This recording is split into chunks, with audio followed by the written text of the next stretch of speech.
प्यारे मित्रों, आप सभी को आपका YouTube channel study with Parashuram में स्वागत है। और मैं हूं परशुराम। यह ईमानदारियों के सम्मेलन में भाग का तीसरा भाग है और इससे पहले 58 वीडियोज़ है मेरे चैनल पर, आप ज़रूर देखना है।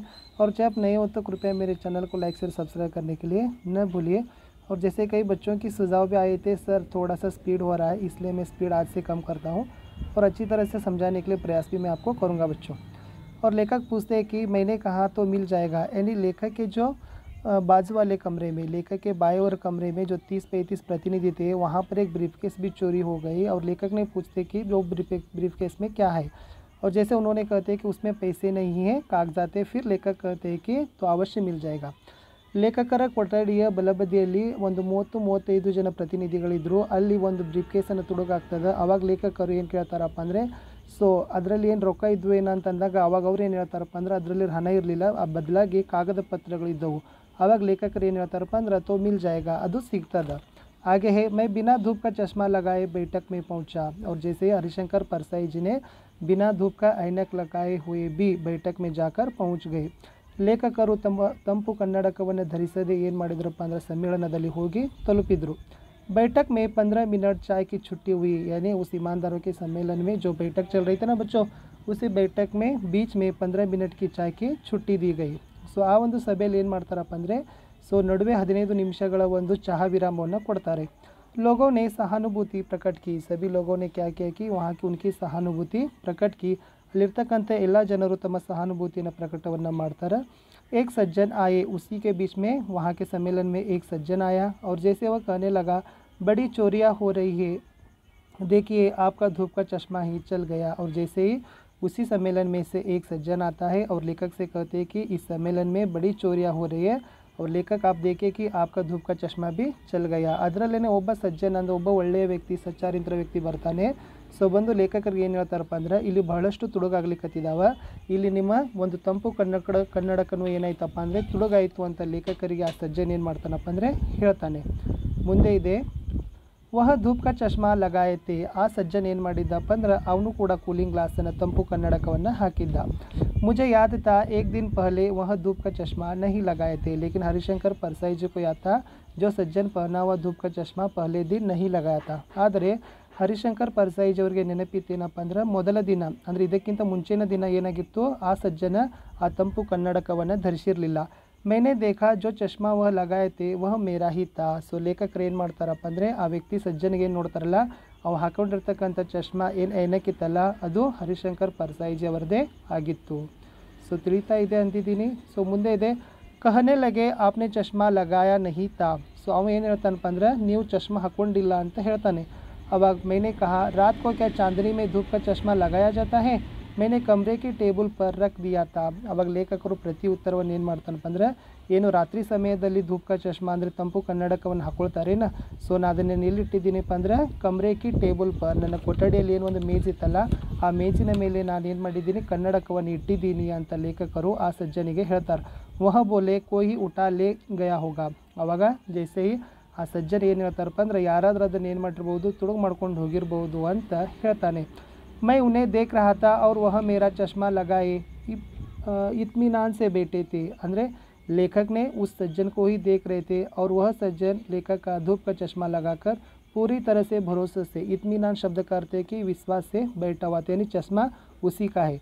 ಆದರೆ ಲೇಖಕರವ್ರನ್ನ ನೋಡ್ತಿದ್ರಪ್ಪ ಅಂದರೆ, ಮತ್ತು ಆ ಸಜ್ಜನ್ ಏನು ಮಾಡಿದಪ್ಪ ಅಂದ್ರೆ, ಆ ಲೇಖಕರದೇ ಚಶ್ಮಾವನ್ನು ಹಾಕ್ಕೊಂಡು ಬಹಳಷ್ಟು ವಿಶ್ವಾಸದಿಂದ ಈ ಚಶ್ಮಾ ನಂದೇ ಐತೆ ಅಂದ್ಕೊಂಡು ಏನು ಮಾಡಿದಪ್ಪ ಅಂದರೆ ಕುಂತಿದ್ದ. तीसरे दिन रात को लौटा. ಮೂರನೇ ದಿನ ಏನು ಮಾಡ್ತಾರಪ್ಪ ಅಂದರೆ ರಾತ್ರಿಯ ಸಮಯದಲ್ಲಿ ಮರಳ್ತಾರೆ. तो कुछ हरारत थी, थोड़ी ठंड भी थी. यहाँ पर बच्चों हरारत शब्द है. हरारत इसका अर्थ होता है कि हल्का ज्वर, यानी हल्का सा बुखार. ಅಂದರೆ ಸೊ ಮೂರನೇ ದಿನ ಮರಳಿ ಬಂದ ನಂತರ ಲೇಖಕರಿಗೆ ಸ್ವಲ್ಪ ಏನಾಗಿರ್ತದಪ್ಪ ಅಂದರೆ ಜ್ವರ ಇರ್ತದೆ ಮತ್ತು ಥಂಡಿನೂ ಇರ್ತದೆ. मैंने सोचा बिस्तर से कंबल निकालो, यानी लेखक ने सोने के लिए बिस्तर से कंबल निकालने के लिए सोचते हैं. एक कंबल भी गायब था. ಆವಾಗ ಅಲ್ಲಿ ಕಂಬಲ್ ಮೇಲಿನ ಹಾಸಿಗೆಯನ್ನು ಕಂಬಳಿಯನ್ನು ತೆಗಿತಾರೆ. ಸೊ ಆ ಕಂಬಳಿನೂ ಕೂಡ ಏನಾಗಿರ್ತೈತಪ್ಪ ಅಂದ್ರೆ ತುಡುಗಾಗಿರ್ತದೆ ಮೂರನೇ ದಿನ. ಸೊ ಇಷ್ಟಿತ್ತು. ಸೊ ಮುಂದೆ ಇದೆ, ಫಿರ್ ಹಲ್ಲಾ ಹುವಾ. ಹಲ್ಲಾ ಅಂದರೆ ಮತ್ತೆ ಗದ್ದಲ, ಶೋರ್, ಏನು ಉಸ್ ಪರ್ ಫಿರ್ ಹಲ್ಲಾ ಹುವಾ. ಸ್ವಾಗತ ಸಮಿತಿ ಕೆ ಮಂತ್ರಿ ಆಯೆ. ಇದೇ ಸಮಯದಲ್ಲಿ ಏನು ಮಾಡ್ತಾರಪ್ಪ ಅಂದ್ರೆ ಅಲ್ಲೇನೊಂದು ಸ್ವಾಗತ ಸಮಿತಿ ಅಲ್ಲ, ಆ ಸ್ವಾಗತ ಸಮಿತಿಯ ಮಂತ್ರಿ ಸಚಿವರು ಬರ್ತಾರೆ. ಕೈ ಕಾರ್ಯಕರ್ತ ಆಯೆ, ಮಂತ್ರಿ ಕಾರ್ಯಕರ್ತಾओं को डांटने लगे. ಅಲ್ಲಿ ಆ ಮಂತ್ರಿ ಜೊತೆಗೆ ಕೆಲವೊಂದಿಷ್ಟು ಕಾರ್ಯಕರ್ತರು ಬರ್ತಾರೆ. ಆ ಕಾರ್ಯಕರ್ತರು ಕೂಡ ಬಂದಾಗ ಮಂತ್ರಿ ಏನು ಮಾಡ್ತಾನಪ್ಪ ಅಂದ್ರೆ ಕಾರ್ಯಕರ್ತರಿಗೆ ಸಿಟ್ಟಾಗ್ತಾನೆ. ಅವೇನು ಹೇಳ್ತಾನೆ ನೋಡ್ರಿ, ತುಮ್ ಲೋಗ್ ಕ್ಯಾ ಕರ್ತೆ ಹೋ, ತುಮಾರಿ ಡ್ಯೂಟಿ ಯಹಾ ಹೇ. ನೀವು ಇಲ್ಲಿ ಏನು ಮಾಡಕತ್ತೀರಿ, ನಿಮ್ಮ ಡ್ಯೂಟಿ ಇಲ್ಲೇ ಇದೆ. ತುಮಾರೆ ರಹತೆ ಚೋರಿಯಾ ಹೋ ರही, ನೀವು ಇದ್ಕೊಂಡೆ ಏನಾಗಕತ್ತದಪ್ಪ ಅಂದ್ರೆ ಇಲ್ಲೆಲ್ಲ ತುಡುಗಾಗ್ಲಿಕ್ಕತ್ತದ. ಯಹ ಇಮಾನ್ದಾರ್ ಸಮ್ಮೇಳನ, ಇದು ಪ್ರಾಮಾಣಿಕರ ಸಮ್ಮೇಳನವಾಗಿದೆ. ಬಾಹರ್ ಯಹ ಚೋರಿ ಕಿ ಬಾತ್ ಫೈಲಿ ತೋ ಕಿತನಿ ಬದ್ನಾಮಿ ಹೋಗಿ. ಈ ಸುದ್ದಿ ಹೊರಗಡೆ ಎಲ್ಲಾದರೂ ಕೂಡ ಹಬ್ಬಿತ್ತಂದ್ರೆ ಎಷ್ಟೊಂದು ರೀತಿಯಾಗಿರ್ತಕ್ಕಂಥ ಕೆಟ್ಟ ಹೆಸರು ಬರ್ತೈತೆ ಅಂತ ತಿಳ್ಕೊಂಡು ಮಂತ್ರಿ ತನ್ನ ಕಾರ್ಯಕರ್ತರಿಗೆ ಏನು ಮಾಡ್ತಾನಪ್ಪ ಅಂದ್ರೆ ಸಿಟ್ಟಾಗ್ತಾನು, ಈ ಮಾತುಗಳನ್ನು ಹೇಳ್ತಾನು. ಆವಾಗ ಅಲ್ಲಿರ್ತಕ್ಕಂಥ ಒಬ್ಬ ಕಾರ್ಯಕರ್ತ ಹೇಳ್ತಾನು, ಕಾರ್ಯಕರ್ತವನೇ ಕಹ हम क्या करें, ನಾವೇನು ಮಾಡ್ಲಿಕ್ಕೆ ಸಾಧ್ಯ ಇದೆ. ಅಗರ್ ಸಮ್ಮಾನನೀಯ ಡೆಲಿಗೇಟ್ यहाँ वहाँ जाए तो क्या हम उन्हें रोक सकते हैं. ಅಂದರೆ ಮಾನನೀಯ ಅಂದರೆ ಸಮ್ಮಾನನೀಯ ಡೆಲಿಗೇಟ್ ಈ ಪ್ರತಿನಿಧಿಗಳು ಈ ಕಡೆ ಆ ಕಡೆ ಹೋದರೆ ನಾವು ಅವ್ರಿಗೇನೆ ನಿಲ್ಲಿಸಲಿಕ್ಕೆ ಸಾಧ್ಯ ಇದೆನಾ ಅಂತ ಏನು ಮಾಡ್ತಾರಪ್ಪ ಅಂದರೆ ಆ ಮಂತ್ರಿಗೆ ಉತ್ತರವನ್ನು ಕಾರ್ಯಕರ್ತರು ಕೊಡ್ತಾರೆ. ಮುಂದೆ ಇದೆ, ಮಂತ್ರಿ ನೇ ಗುಸ್ಸೆ ಸೆ ಕಹಾ ಮೈ ಪೊಲೀಸ್ ಕೋ ಬುಲಾಕರ್ ಯಹಾ ಸಬ್ಕಿ ತಲಾಶಿ ಕರ್ವಾತಾ ಹೂँ. ಆ ಮಾತಿಗೆ ಏನು ಮಾಡ್ತಾರಪ್ಪ ಅಂದ್ರೆ ಆ ಸ್ವಾಗತ ಸಮಿತಿಯ ಮಂತ್ರಿ ಭಾಳಷ್ಟು ಶಿಟ್ಟಾಗಿ ಏನು ಹೇಳ್ತಾನೋ, ನಾನು ಪೊಲೀಸರು ಕರಿತೀನಿ, ಪೊಲೀಸರು ಕರೆದು ಎಲ್ಲರಿಗೂ ಏನು ಮಾಡ್ತೀನಪ್ಪ ಅಂದ್ರೆ ತಲಾಶಿ ಇನ್ವೆಸ್ಟಿಗೇಷನನ್ನು ಮಾಡಿಸ್ತೀನಿ, ಎಲ್ಲರ ತನಿಖೆಯನ್ನು ಮಾಡಿಸ್ತೀನಿ. ಆವಾಗ ಮೈನೆ ಸಮಜಾಯ ಐಸಾ ಹರ್ಗೀಜ್ ಮತ್ ಕರಿಯೇ. ಆವಾಗ ಹರಿಶಂಕರ್ ಪರ್ಸೈಜ್ ಅವರು ಮಂತ್ರಿಗೆ ಏನು ತಿಳಿಸ್ತಾರಪ್ಪ ಅಂದ್ರೆ ಐಸೆ ಹರ್ಗೀಜ್ ಅಂದರೆ ಬಿಲ್ಕುಲ್ ನೀವು ಒಟ್ಟ ಹಿಂಗೆ ಮಾಡಕ್ಕೆ ಹೋಗ್ಬೇಡ್ರಿ. ईमानदारों के सम्मेलन में पुलिस ईमानदार की तलाशी ले यह बड़ी अशोभनीय बात होगी. ಅಂದರೆ ಪ್ರಾಮಾಣಿಕರ ಸಮ್ಮೇಳನದಲ್ಲಿ ಪೊಲೀಸರು ಬಂದು ಪ್ರಾಮಾಣಿಕರಿಗಾಗಿ ಒಂದು ತನಿಖೆಯನ್ನು ಮಾಡೋದು ಭಾಳಷ್ಟು ಇದು ಅಶೋಭನೀಯವಾದ ಮಾತಾಗ್ತದೆ. ಫಿರ್ ಇತನಿ ಬಡೆ ಸಮ್ಮೇಳನ ಮೇ ಥೋಡಿ ಗಡ್ಬಡಿ ಹೋಗಿ ಹಿ. ಅಷ್ಟೇ ಅಲ್ಲದೆ ಇಷ್ಟೊಂದು ದೊಡ್ಡ ಸಮ್ಮೇಳನ ನಡೆದೈತಂದ್ರೆ ಸ್ವಲ್ಪ ಏನಾದರೂ ಕೂಡ ಹೆಚ್ಚು ಕಡಿಮೆ ಆಗ್ತದೆ ಅಂತಕ್ಕಂಥ ಮಂತ್ರಿಗೆ ಲೇಖಕರು ಏನು ಮಾಡ್ತಾರಪ್ಪ ಅಂದ್ರೆ ತಿಳಿಸಿ ಹೇಳ್ತಾರೆ. ಏಕ ಕಾರ್ಯಕರ್ತನೇ ಕಹ ತಲಾಶ್ ಕಿನ್ಕಿ ಕರ್ವಾಯಂಗೆ. ಅವಾಗ ಮತ್ತೆ ಅಲ್ಲಿ ಇರ್ತಕ್ಕಂಥ ಸ್ವಾಗತ ಸಮಿತಿಯಲ್ಲಿ ಇರ್ತಕ್ಕಂಥ ಕಾರ್ಯಕರ್ತರು ಹೇಳ್ತಾರೆ, ನೀವು ಇನ್ವೆಸ್ಟಿಗೇಷನ್ ಮಾಡ್ತಿಲ್ಲ, ನೀವು ತನಿಖೆ ಯಾರದೇ ತನಿಖೆ ಮಾಡ್ತೀರಿ. ಆದೇಕೆ ಲಗ್ಭಗ್ ಡೆಲಿಗೇಟ್ನೇ ಕಿರಾಯ ಲೇಕರ್ ದೋಪರ್ ಕೋ ಹಿ ವಾಪಸ್ ಚಲೆ ಗಯೆ. ಸಮ್ಮೇಳನಕ್ಕೆ ಬಂದಿರತಕ್ಕಂಥ ಅರ್ಧಕ್ಕಿಂತ ಅರ್ಧ ಜನರು ಎಲ್ಲ ಪ್ರತಿನಿಧಿಗಳು, ಡೆಲಿಗೇಟ್ ಅಂದ್ರೆ ಪ್ರತಿನಿಧಿಗಳು ಕಿರಾಯ ಲೇಕರ್ ಅವ್ರದ್ದೇ ಆಗಿರ್ತಕ್ಕಂಥ ಒಂದು ಹಣ ಅವರ ವಂತಿಗೆಯನ್ನು ತೆಗೆದುಕೊಂಡು ಅವ್ರು ಇವತ್ತು ಮಧ್ಯಾಹ್ನ ಎಲ್ಲರೂ ವಾಪಸ್ ಹೋಗಿದ್ದಾರೆ. ರಾತ್ ಕೋ ಪಹನನೆ ಕೆ ಕಪಡೆ ಸಿರಹಾನಿ ದಬಾಕರ್ ಸೋಯಾ. ಇಷ್ಟಾದ ಕೂಡಲೇ ಏನು ಮಾಡ್ತಾರಪ್ಪ ಅಂದ್ರೆ ರಾತ್ರಿ ಸಮಯದಲ್ಲಿ ಅವ್ರು ಏನು ಮಾಡ್ತಾರಪ್ಪ ಅಂದ್ರೆ ಹಾಕಿಕೊಳ್ತಕ್ಕಂಥ ಬಟ್ಟೆಯನ್ನು ತಲೆದಿಂಬಿನ ಕೆಳಗಡೆ ಒತ್ತಿ ಏನು ಮಾಡ್ತಾರಪ್ಪ ಇಟ್ಟು ಮಲ್ಕೊಳ್ತಾರೆ. ನೈ ಚಪ್ಪಲೆ ಅವ್ರ ಸೇವಿಂಗ್ ಕಾ ಡಿಬ್ಬ ಬಿಸ್ತರ್ಕೆ ನೀಚೆ ದಬಾಯ. ಅಷ್ಟೇ ಅಲ್ಲದೆ ಹೊಸದಾಗಿರ್ತಕ್ಕಂಥ ಒಂದು ಚಪ್ಪಲಿಗಳು ಮತ್ತು ಶೇವಿಂಗ್ ಮಷೀನಿನ ಒಂದು ಡಬ್ಬಿ ಏನು ಮಾಡ್ತಾರಪ್ಪ ಅಂದ್ರೆ ಹಾಸಿಗೆಯ ಕೆಳಗಡೆ ಏನು ಮಾಡ್ತಾರೆ ಇಟ್ಟು ಮಲ್ಕೊಳ್ತಾರೆ ಹರಿಶಂಕರ್ ಪರ್ಸಾಯಿಜ್ ಅವರು. ಸುಬಹ ಮುಜೆ ಲೌಟ್ನಾ ತಾ, ಮುಜೆ ಉನ್ ಲೋಗೋನೆ ಅಚ್ಚಾ ಪೈಸಾ ದಿಯಾ, ಮೈನೆ ಸಾಮಾನು ಬಾಂಧ. ಬೆಳಿಗ್ಗೆ ಅವ್ರಿಗೆ ಏನು ಮಾಡಬೇಕಾಗಿತ್ತಪ್ಪ ಅಂದ್ರೆ ಹೋಗಬೇಕಾಗಿತ್ತು. ಆಮೇಲೆ ಆ ಜನರು ಆ ಒಂದು ಸ್ವಾಗತ ಸಮಿತಿಯಲ್ಲಿರ್ತಕ್ಕಂಥ ಮಂತ್ರಿ ಮತ್ತು ಕಾರ್ಯಕರ್ತರು ಉತ್ತಮವಾಗಿರ್ತಕ್ಕಂಥ ಹಣವನ್ನು ಲೇಖಕರಿಗೆ ಕೊಟ್ಟರು. ಲೇಖಕರು ತಮ್ಮ ಎಲ್ಲ ಸಾಮಾನುಗಳನ್ನು ಏನು ಮಾಡ್ತಾರಪ್ಪ ಅಂದ್ರೆ ಕಟ್ಕೋತಾರೆ.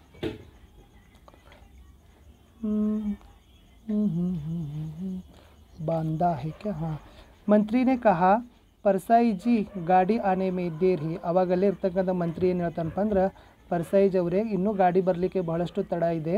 चलिए स्वागत समिति के साथ अच्छे होटल में भोजन हो जाए, अब ताला लगा देते हैं.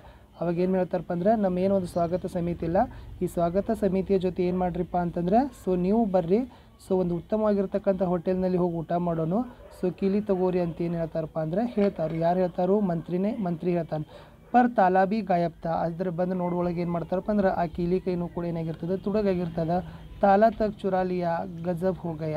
ಏನಾಗಿತ್ತು ಅಂದ್ರೆ ಚಪ್ಪಲ್ದಿಂದ ಹಿಡಿದು ಕೀಲಿ ಕೈ ತಕ್ಕ ಎಲ್ಲ ಸಾಮಾನುಗಳು ತುಡುಗಾದವು. ಲೇಖಕರು ಗಜಬ್ ಅಂದ್ರೆ ಆಶ್ಚರ್ಯಚಕಿತರಾಗ್ತಾರೆ. ಮೈನೆ ಕಹಾ ರಿಕ್ಷಾ ಬುಲ್ವಾಯಿ. ಆವಾಗ ಲೇಖಕರು ಏನು ಹೇಳ್ತಾರಪ್ಪ ಅಂದ್ರೆ ರಿಕ್ಷಾ ಕರೆಸ್ರಿ. ಮೈ ಸೀದಾ ಸ್ಟೇಷನ್ ಜಾವುಗ. ನಾನು ಡೈರೆಕ್ಟಾಗಿ ಏನು ಮಾಡ್ತೀನಿ, ಇಲ್ಲಿಂದ ಸ್ಟೇಷನ್ಗೇನು ಹೋಗ್ತೀನಿ. ಯಹಾ ನಹಿ ರುಕುಂಗ. ಒಟ್ಟ ನಾ ಇಲ್ಲಿ ನಿಲ್ಲೋದಿಲ್ಲ. ಮಂತ್ರಿ ಹೈರಾನ್ತೆ ಬೋಲೆ ಐಸಾ ಬಿ ಕ್ಯಾ ನಾರಾಜ್ಗಿ.